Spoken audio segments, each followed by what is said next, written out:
퇴근길에 만나는 뉴스 소셜 라이브 이브닝 박상욱입니다. 코로나19 변이 바이러스, 영국 남부 지역을 시작으로 해서 유럽을 넘어 중동, 또 북미와 아시아 지역까지 퍼져나간 이 변이 바이러스가 오늘 국내에서도 확인이 됐습니다. 변이를 거듭할수록 이 전염력이 강해지는 바이러스의 특성상 이번 코로나19 변이 바이러스 역시 전 세계 곳곳으로 빠르게 퍼져나가고 있는데요. 여기에 우리 방역당국도 영국발 항공편의 운항 중단 조치를 한 주 더 연장하는 등 강화된 방역 대책들을 내놓고는 있지만 우려는 좀처럼 사그라들지 않고 있습니다. 그래서 오늘 소셜라이브 이브닝에선 전문가와 함께 코로나19 바이러스, 변이 바이러스의 특징을 짚어보고 여기에 맞춘 방역 대책은 과연 어떤 것들이 있을지 알아보는 시간 준비했습니다. 접종을 가장 먼저 실시를 한 영국에서 최근에 변이 바이러스가 나타났다. 변이 바이러스가 퍼지는 변이 바이러스가 유럽을 휩쓸 영국발 변이 바이러스로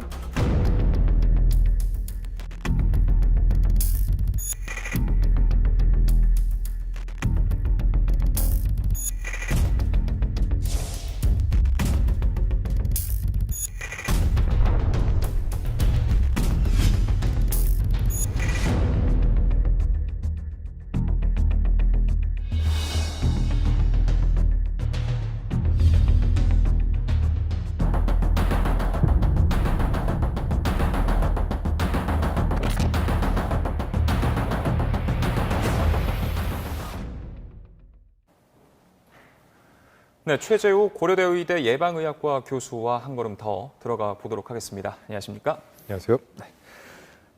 이제 영국에서 처음으로 발견이 된 것으로 알려진 이 변이 바이러스가 이제 국내에서도 확인이 됐습니다. 이제 런던에서 입국한 일가족 3명에게서 확인이 된 것인데 일단은 입국 당시에 검사에서 확인이 됐고 이후로 계속 격리가 되어 있는 상태다 보니까 일단 그러면은 지역사회 전파까지는 우려를 하지 않아도 괜찮을까요? 어떨까요?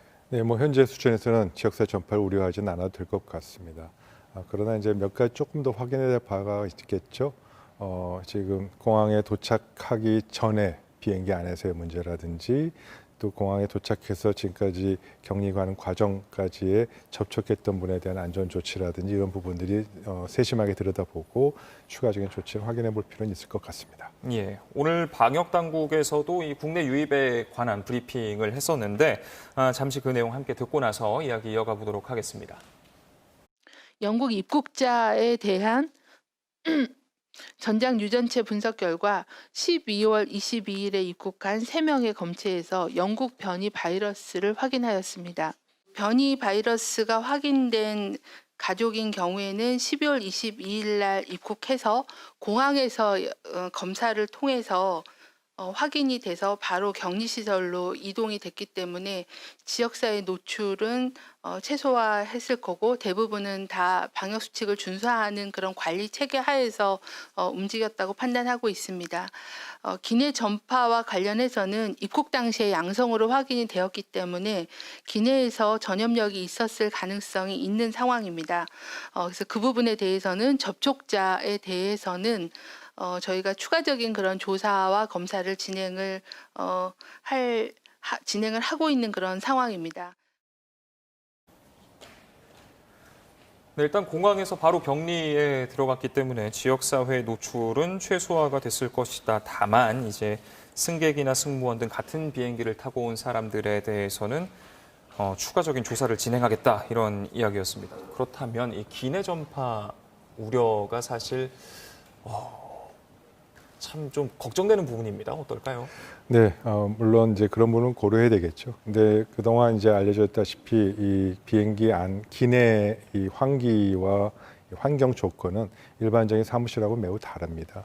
그래서 이 환기와 공조가 매우 잘 이루어지고 있고 특히 이제 보통 조금 설명드리면 비행기 안에서는 상방에서 하방으로 공기가 순환이 되고 또 그 전체 환기 조건도 굉장히 빈번하게 이루어지고 또 바이러스가 걸러질 수 있는 헤파 필터라는 특수한 필터를 사용해서 공기 안에 이 비행기 안에 실내는 공기가 다 걸러집니다. 그래서 비행기 안에서의 전파 위험성은 매우 낮은 것으로 알려져 있고요. 물론 그럼에도 불구하고 확진자 옆에 반경 주 2m 이내에 있는 분들은 아무래도 접촉 가능성이 높고 또 승무원들과의 접촉 가능성, 또 화장실 사용하면 생기는 환경 위험 가능성을 고려해야 되기 때문에 그런 점에서는 당연히 추가적인 조사와 접촉자 확인들에 대한 절차는 반드시 필요하겠죠.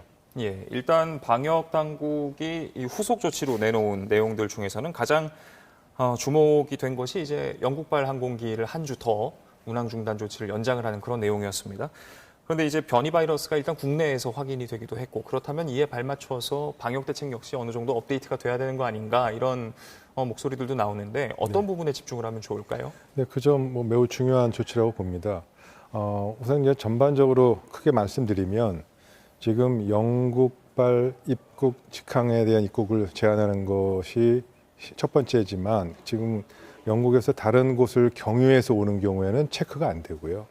지금 이미 이 바이러스가 영국에서 변이가 시작이 돼서 지금 북유럽, 서유럽, 남유럽 전체 다 확산됐습니다.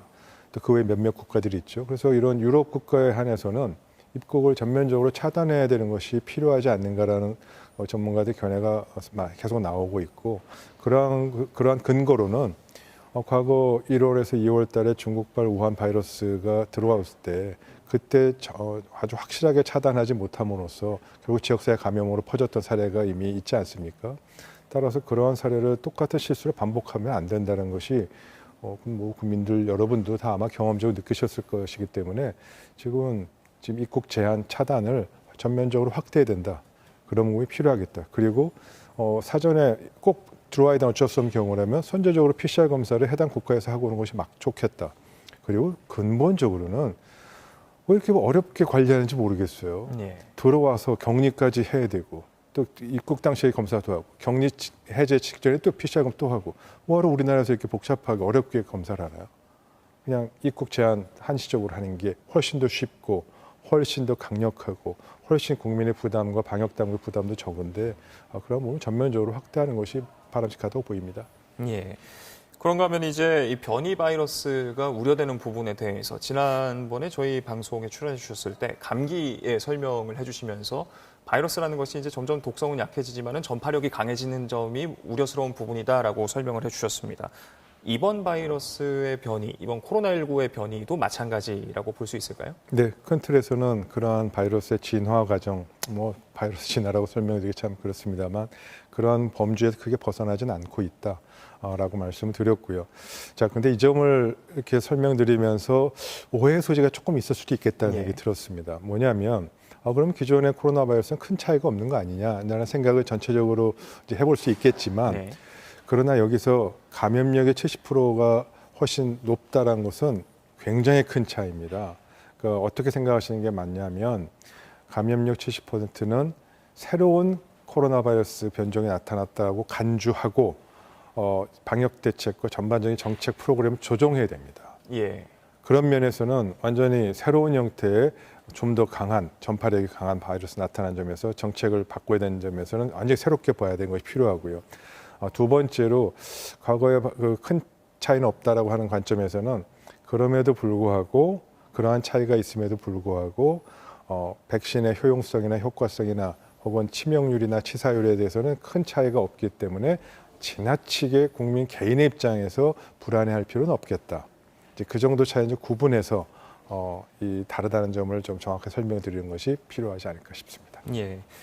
하지만 이제 여전히 많은 분들께서 이 변이 바이러스에 우려를 하고 걱정을 하시는 게 혹여나 전파력만 높아지는 것이 아니라 치명률이랄지 혹은 중증도랄지 이런 것까지 심각해지면 어떡하나에 대한 걱정도 분명히 있습니다. 네, 맞습니다. 그 점 전문가도 다 우려하는 바고요. 따라서 이러한 바이러스 변이가 계속 어떻게 생기는지 계속 모니터링하고 있고요. 그 모니터링 통해서 변이가 발생된 확인된 그런 바이러스가 지금 말씀하신 중증도나 치명률에 영향을 주는지에 대해서 계속 모니터링하고 있는데 아직까지 다행히 변이에 발생한 바이러스의 대부분의 성격이 감염력, 전염력은 증가하지만 치사율이나 치명률은 높지 않은 것으로 지금 그런 방향은 계속 확인되고 있어서 다행이라고 보입니다. 예. 그런데 이제 시간을 거슬러 좀 생각을 해보면 말이죠. 이미 이전에도 뭐 S형, 뭐 R형 이렇게 여러 가지의 형태로 새로운 바이러스가 등장했다라는 이야기가 나왔었는데 네. 그 당시보다 지금 현재 뭐 영국발 변이 혹은 남아공발 변이 이런 것들이 더 주목을 받게 되는 이유가 특별한 게 있을까요? 예, 감염력이 높아서 그런 겁니다. 뭐 S형, V형, G형, R형, 뭐 GR형, GH형 여러 가지가 있었고요. 우리가 이태원발로 해서 지금 2차 대유행 이후 우리나라에 확대된 거는 이제 GH형이 맞고 지금 영국발 변이에 대한 거는 GR형이다 이렇게 변이를 분류했습니다. 예. GR형은 우리나라에 전혀 없었던 건 아니고요. 그 러시아 선원에서 이미 GR형이 좀 확인된 바는 있었습니다만 우리나라에 지금 감염을 유행을 일으키는 주요한 타입이다. 그렇게는 알려져 있지 않았었습니다. 그래서 이러한 변이는 계속 발생하고요. 변이는 수백 가지, 수천 가지가 있고 이미 확인 안 된 것도 많이 있을 겁니다. 그런데 그 중에서 의미를 갖고 우리가 봐야 되는 거는 감염력이 높아져서 우리가 갖고 있는 대책이 무력화되거나 혹은 치사율 치명이 높은 그 경우에 한해서 지금 대중에게 알려드리고 의미를 갖게 되는 거다. 그렇게 이해해 주시면 좋을 것 같습니다. 그렇다면 이번 영국발 변이에 있어서 특징이라고 할 수 있는 게 전염력이 강력해진 것 외에 추가로 또 다른 특징들이 있을까요? 지금까지 알려진 정보로는 이 소아 청소년에서의 감염도 훨씬 좀 높은 것 같다. 과거에는 기존 코로나 바이러스는 소아 청소년 감염이 높지 않았거든요. 그런 점이 좀 차이 있는 것 같다. 그 정도가 좀 새롭게 우리가 주목하고 있는 거고요. 아마 물론 이러한 부분도 최종적으로 최종 결론이 나오니까 조금 더 들여다봐야 됩니다만 지금은 추정이지만 이 방향성, 즉 전염력이 높다는 것과 치사율은 변동이 없다는 이런 방향성은 크게 변동이 없을 겁니다. 그래서 이에 따른 방역 정책을 수정하는 것은 당연히 시급하다고 보입니다. 예, 실제로 이제 이번 바이러스가 전 세계 곳곳으로 어떻게 확산을 했는지 저희가 그래픽으로 준비를 했는데요. 함께 보면서 이야기를 나눠보도록 하겠습니다. 일단 영국을 시작으로 해서 뭐 나이지리아, 남아프리카 공화국 등등 곳곳에서 또 이제 영국, 나이지리아, 남아공 같은 경우는 변이가 서로 다른 종류의 변이가 일단 확인이 된 상태입니다. 또 이제 네. 영국발 변이 같은 경우에는 유럽, 중동, 아시아, 북미 다양한 대륙 곳곳으로 이제 퍼져 나갔고 이렇게 되면 사실 지금 영국 한 곳만 막아서 될 일이 아니지 않나 싶은 우려도 생기거든요. 네, 맞습니다. 예, 그러한 측면에서 지금 바이러스가 전 세계 20개 이상으로 퍼졌고 또 새로운 바이러스도 아프리카에 나오고 있습니다만 최소한 바이러스가 확산돼서 간 유럽 국가하고 북미 국가에 대해서는 전면적인 입국 제한 차단이 지금 필요한 시점이라고 보고요. 왜 전면적 입국 제한 차단이 필요하냐면 다시 강조드리면 전염력이 70% 이상 높다는 것은 방역 정책, 지금 우리가 갖고 있는 방역 정책을 무력화시킬 수 있는 상황이기 때문에 굉장히 위험한 상황이다. 따라서 새로운 바이러스라고 그냥 간주하고 전면적인 입국 차단 조치 같은 강력한 조치라는 것이 필요하다.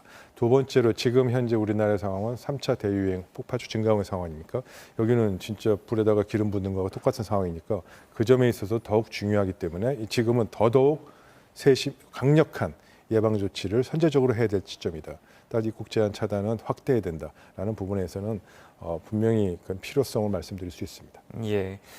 또 이제 영국에서 귀국한 분 중에서 귀국 후에 격리 도중에 숨진 사례도 있었습니다. 일단 사후 검사에서 확진 판정을 받았습니다만 지금 이제 이 바이러스가 변이 바이러스일지 아닐지는 아직 결과가 나온 건 아닌데 쉽지는 않은 전망이겠습니다만 변이 바이러스일 가능성도 충분히 고려를 해야 할까요? 당연히 그렇죠. 그렇게 해서 지금 검사를 하고 있고요. 지금 오신 분이 이제 거기 한국에 들어온 시점하고 고려해봤을 때 영국에서 변이 바이러스가 확산돼 있을 때 지금 오신 분이라서 변이 바이러스에 감염이 될 가능성은 굉장히 크다라고 보입니다. 예. 앞서서 이제 설명을 해주실 때 새로운 바이러스다라는 생각이 들 정도로 새롭게 이 방역 틀을 짜야 된다라고 강조를 해주셨는데 그렇다면은 지금 어떻게 보면은 유입만 막는 그런 정책들만 현재로서는 크게 눈에 띄고 있습니다. 대내적인 방역 대책에서는 그렇다면 어떤 부분들에 더 주안점을 두고 변화를 주고 바꿔야 될까요? 예를 들어서 이렇습니다.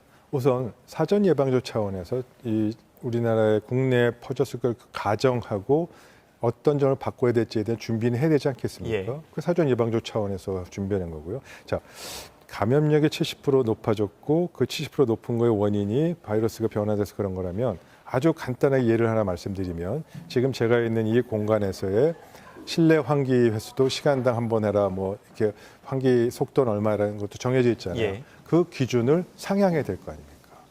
그런 기술적 기준, 환기 기준도 바꿔야 되고 또 사람 간에 접촉하는 2m라는 부분도 바꿔야 될 수도 있고 10분이라는 거가 지금 기준입니다. 같이 체류하는 시간이 예. 10분이 5분이 돼야 될 수도 있고 다양한 점에서 세부적인 방역 기준과 지침들이 더 강화되고 더 세밀하게 파인 튜닝이라고 하죠. 맞춤형으로 이 70% 감염 증가된 그에 맞춰서 변화돼야 되는 건데 이 부분이 굉장히 큰 혼란이 있을 겁니다. 따라서 그 변화를 미리 준비하고 어떤 점을 바꿔야 될지를 사전에 준비해 놓고 그 부분을 바로 문제가 된다면 시행할 수 있을 정도의 그런 준비는 해야 되겠죠. 바로 그 점을 말씀드린 겁니다. 그러니까 이제 전염력이 훨씬 강력해진 만큼 현행의 거리두기는 이전 버전에 맞춘 것이고 거기에 대해서 조정이 필요하다라는 그렇죠. 말씀이신데 맞습니다.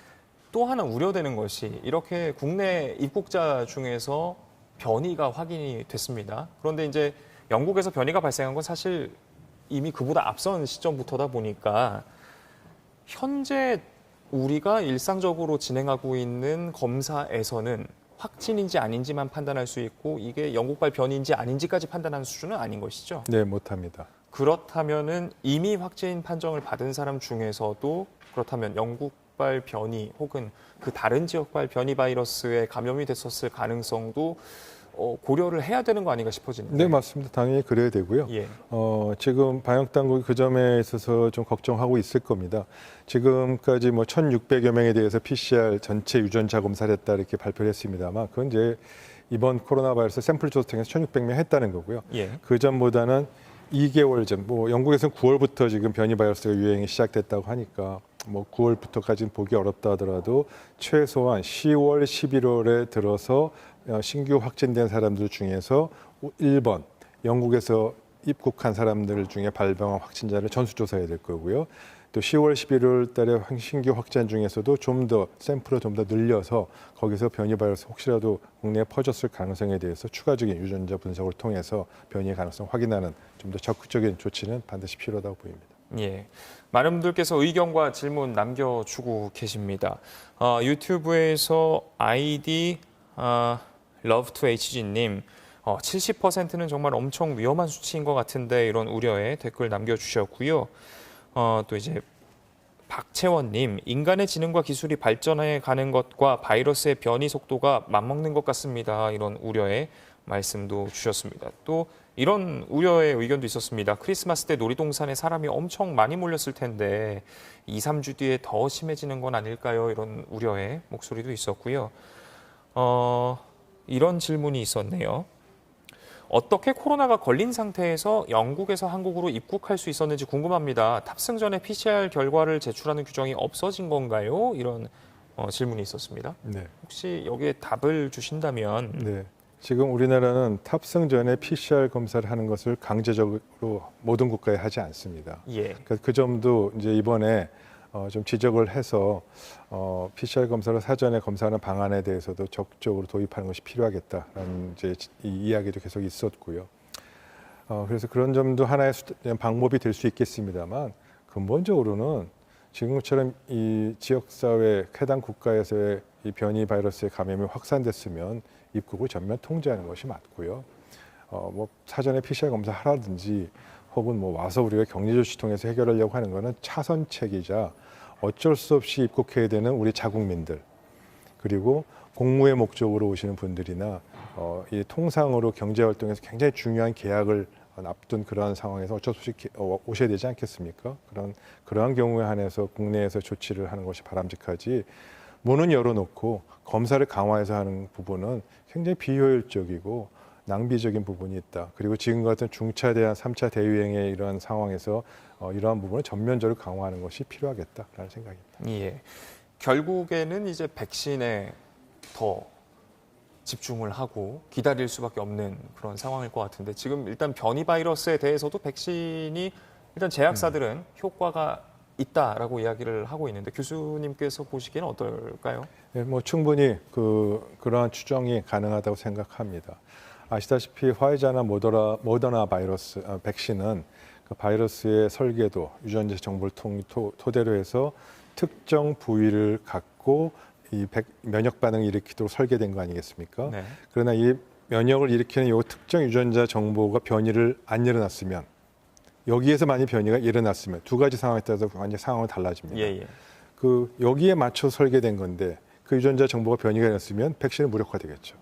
근데 지금의 다행히 상황은 이 영국에서의 유전자 변이가 일어난 분석해 보니 백신을 설계하려고 타겟팅했던 그 유전자 부위와는 다른 부위여서 백신 효과는 있을 것 같다라는 게 화이자나 모더나 측의 입장이고 또 그러한 입장에 대해서 과학자들과 각국 방역 당국은 이 부분은 뭐 합리적이고 이 과학적인 견해다라고 판단하고 있고 특별히 효용성에서는 큰 차이가 없을 것이다라고 생각하고 있습니다. 그러니까 변종이라고까지 불릴 정도의 변화가 아닌 변이 상태에서는 그래도 어느 정도 효과를 기대해 볼 수 있다. 네, 그 점은 조금은 뭐 어폐가 있는데요. 예. 변종이라고 해서 듣느냐 안 듣느냐 좀 다른 얘기입니다. 예, 예. 그래서 그거는 정확한 표현은 아니고요. 지금 발생한 변이가 이 백신의 효과에 영향을 줄 수 있는 유전체의 변화는 아니다. 아, 네네. 그렇게 이해하는 게 더 오히려 과학적일 것 같습니다. 예. 이제 정부가 어제 고위 당정청 회의를 열고 내년 2월부터 의료진 그리고 고령층을 중심으로 우선 접종자 대상자를 해서 이제 백신 접종을 하겠다라고 밝혔습니다. 내년 2월이면 이제 2월 1일을 기준으로 했을 때 오늘로부터 이제 한 34일 정도밖에 남지 않은 셈이거든요. 가능할까요? 글쎄요, 뭐 그 점에 대해서 저도 뭐 빠르면 빠를수록 좋겠다라는 생각이야 뭐 전문가를 넘어서 국민 모두 다 그렇게 생각하겠죠. 근데 그 점 역시 또 매우 좀 혼란스러운 것 같아서 걱정이 좀 됩니다.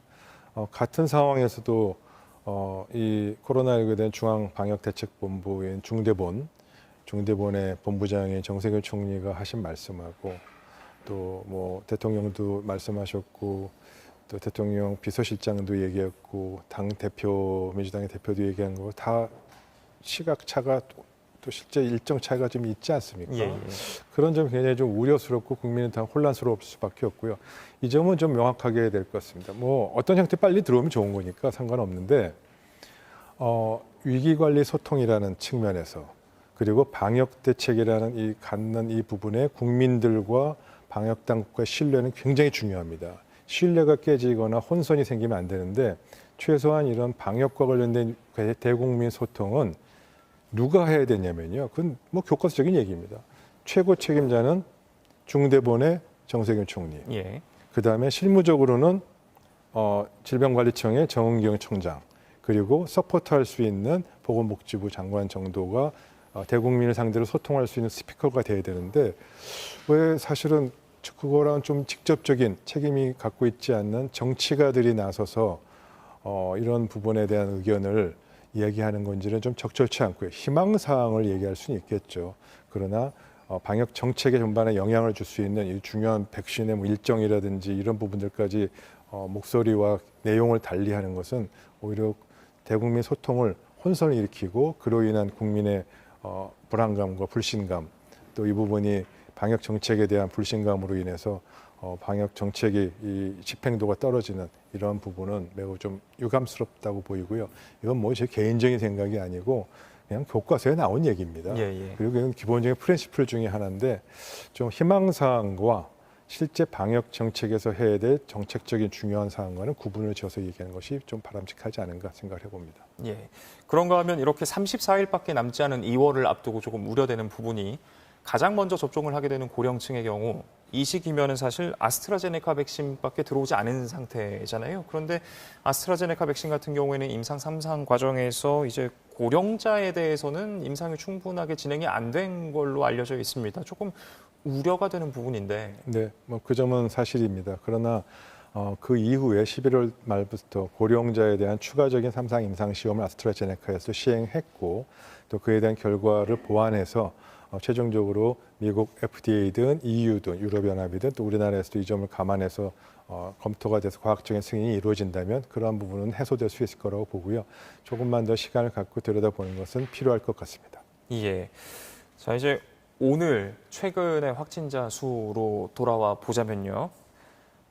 808명이었습니다. 네네. 이제 뭐랄까요, 2주 만에 가장 적은 확진자 수가 나와서 뭔가 다행이라고 생각을 해야 되나 싶어지는데, 그런가 하면 또 이제 감염 경로가 불분명한 확진자의 비율은 계속해서 늘어나고 있습니다. 저희가 역시 CG로 준비를 했는데 28일 기준으로는 이제 28.6%의 확진자가 감염 경로가 불분명한 그런 상태입니다.